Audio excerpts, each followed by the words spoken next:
Hi guys, welcome back to another video. Just real quick before we get started on the Backlash press conference reaction, I the reason why I didn't upload the Raw review is because um I recorded like a very long video. It was like over 25 minutes, and basically it got lost. I don't know how I accidentally deleted it. Like when I was in the middle of editing and stuff, it just I messed up badly and deleted it. So and I was like very frustrated, and I just didn't have the time to just sit there again for like 25 minutes and record it. So I just decided to leave it. I'm so sorry if some of y'all were looking forward to that, because I know it's the second night of the draft. But trust me that Backlash will be different, and I've got something to announce also. The For the first time ever, I will be doing a same night Backlash reaction. So right after WWE Backlash, I will be streaming my reaction to it. I just wanted to try something different, and I won't be waiting till Monday to react. I will be reacting to the Backlash results on the same night. So with that being said, let's react to the Backlash press conference. It was a half an hour. They promoted a lot of people for it. Like I thought the Backlash press conference was gonna be a solid 1 hour thing, but it was only half an hour. And we got started with the SmackDown Women's title drama between Rhea and Zelina. I mean, it was basically all it was Dom and Rey Mysterio jabbing at each other. Zelina saying how much she's the underdog, Rey chiming in how much he's the underdog, and and Rhea being a badass per usual. Dom whispering in her ear and stuff. It was basically what you come to expect, but I really enjoy it. I think the build to this has been great, and this is why I love press conferences. This just added a whole nother flair, and I like press conferences because the night before or the day before, you add that extra little sprinkle onto the match, which is cool. And I'm assuming that we're gonna get something tonight between them. So these press conferences just add on more hype to the match, and I really enjoy that. So like I said beforehand, yeah, pretty much, it got to the point to where Rhea was standing up and confronting Zelina Vega. Rey held Zelina back. Dom held Rhea back.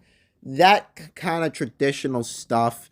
Um, but yeah, I really enjoyed it. I think Zelina looks beautiful as always. So does Rhea. And to me, this wasn't even the biggest point. Like, I don't wouldn't make a video about these press conferences, but one announcement made me pull the trigger on making a video. So next up, Cody Rhodes was next on stage.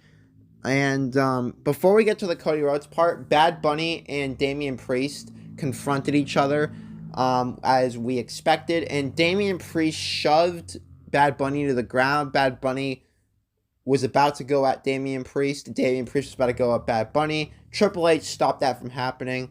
Like I said before, this match is going to be awesome. I'm expecting Judgment Day and LWO involvement. I'm expecting like the whole factions to be involved. I'm looking forward to this, and I'm not going to be surprised anymore if it's the main event. The way they're building this match is like main event caliber. Anyways, Cody Rhodes came out, basically, said in Spanish, "What do you guys want to talk about?" You just gotta love Cody for that. And I just love seeing Triple H and Cody Rhodes next to each other. It just is, it's funny because since WrestleMania, every time Triple H and Cody Rhodes have been next to each other, people have been like speculating and stuff. But it's always good to see the biggest baby face in the company next to Papa H.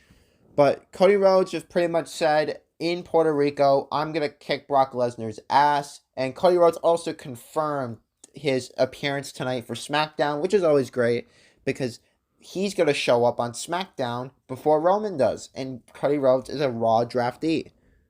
If Cody Rhodes shows up after after the 8th, as you guys may know, May 8th is going to be when the draft people in their drafts go to their brands. If Cody Rhodes shows up on SmackDown before Roman, that's gonna be the funniest shit of the entire year. Like I that would be absolutely hilarious.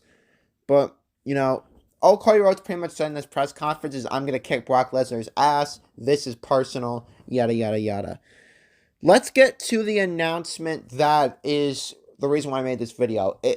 I wasn't expecting Triple H to drop some content about the World Heavyweight Championship at Night of Champions, but he is. And pretty much, I was confused at first because Triple H was speaking so goddamn fast, but pretty much, there will be 2 triple threat matches. There will be 2 triple threat matches on each brand. Monday Night Raw gets 2 triple threat matches, and these aren't happening. Well, these are both happening on the same night. And if I had to speculate who's going to come out of those triple threat matches on Raw, and also there's going to be 2 triple threat matches on SmackDown. So, and those are going to happen in the same week. So, these 2 triple threat matches on each brand are going to happen next week. I'm pretty sure that's what I believe. And I believe that coming out of the Monday Night Raw side should be Seth Rollins and Finn Balor off the Raw side. And I would love to see maybe Solo and LA Knight on the other side, which would be hilarious. But I would love to see AJ Styles and LA Knight come out of the SmackDown side, which would be pretty cool. If LA Knight is in one of the triple threat matches, I'm going to lose my goddamn mind.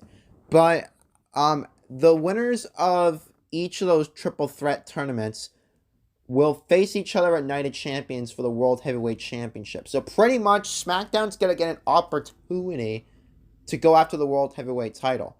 And even though we thought that there's going to be no SmackDown involvement for the World Heavyweight title, there absolutely is. And I don't blame people for getting a little bit angry about the brand split thing, because pretty much people aren't wrong. Like SmackDown won the draft. SmackDown won the draft. If you look at both rosters by comparison, yeah, there's a lot of upside on Monday Night Raw. And SmackDown has a lot of the bright stars. But it doesn't matter how you look at it. SmackDown won that draft, and there's not any debate that they did. So, I think Monday Night Raw is going to feature a lot of the is going to feature Seth Rollins and Finn Balor. I think they'll come out of that.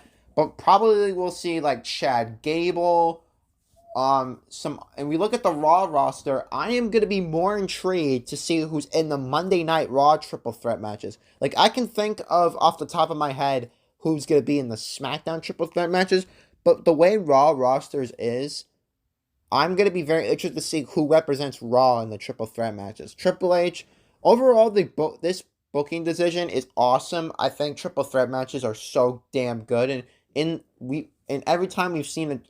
When's the last triple threat match that has been bad? You know what I mean? And I just wanted to drop this little picture right here. Triple H is cooking. Great idea. And one last thing about the brand split thing. I personally think that there's already a little bit of regret in Triple H. Like Monday Night Raw's roster got like I said, people may not agree with me, and I haven't really tweeted about this yet. But Raw's Raw, I'm worried about how the crowd is gonna react to the Raw roster, or how generally Raw's roster is gonna work out. It could work out, but SmackDown is but look at the SmackDown Superstar. SmackDown's gonna be awesome, and Monday Night Raw, it's a longer show. Honestly, if I had to, I honestly would have switched the Raw and SmackDown rosters around. Like put all of the bright talent, or put all the great talent on a longer show so we get more banger matches, and put the like the Raw roster on the SmackDown side, to which we can see like a lot of like sort of like, you know, a lot of up and coming stars, shorter show but get more opportunity. Who knows? But you know, like I said, I do think that there is already a little sense of like, hey, you know, SmackDown's loaded. We gotta, even though this is exclusive to Raw, we kind of gotta get this loaded SmackDown roster involved in the tournament, and I just feel like that's what they went with here. And if you guys want to know my opinion on who should come out of this tournament, it's this picture right here. It's AJ Styles, it's Seth Rollins. They're both baby faces. Who gives a damn? Because I don't give a damn about babyface heel. I give a damn about quality matches. Seth Rollins versus AJ Styles would be a 5-star match easily. And I think AJ Styles, there's already been a lot of people talking about how he's going to be in the world title picture. I mean, the world heavyweight title is a world title. So, and, Seth Rollins, he has to be in the finals. Like, if Seth Rollins is not in the finals of this tournament, like, we got to be questioning what WWE are doing to Seth Rollins. But, like I was saying before, I hope this is the match. Seth Rollins versus LA Knight would be great, but I'm just going to be realistic and say that WWE aren't going to be putting LA Knight in that big of a situation yet. But, honestly, for word to word, and I know I'm like repeating myself a lot here, but I kind of wanted to get my opinion across. I think that they should have at least put several. I think they should have not loaded up SmackDown's roster as much as they did. And I know that, there's a lot of optimism because there was a report that came out that Triple H is finishing up the Vince McMahon storyline, so maybe we'll finally get to see some of Triple H's NXT people get a lot of attention focused on them soon, which is probably the reason why Monday Night Raw is the way it is, and maybe we'll see Monday Night Raw produce some bangers like the NXT days, like the black and gold NXT days, and SmackDown becomes the show where you just know that you got the big names and you just go from there. Who knows? But like I said beforehand on Twitter, the draft could have been a lot better. I think the draft was all right, but it was just all right. It just wasn't any. It just did, in terms of my expectations for who was gonna get drafted where, it honestly didn't meet it where I thought it was gonna be. And I just wanted to say that. I know we're getting caught off guard with Backlash, but I just wanted, because I didn't record a video on Monday, I just wanted to get those opinions across, which I was going to talk about Monday. But pretty much that does it for this video. Hope you all enjoy, and I will see you guys for my WWE Backlash predictions Saturday morning. See you all then.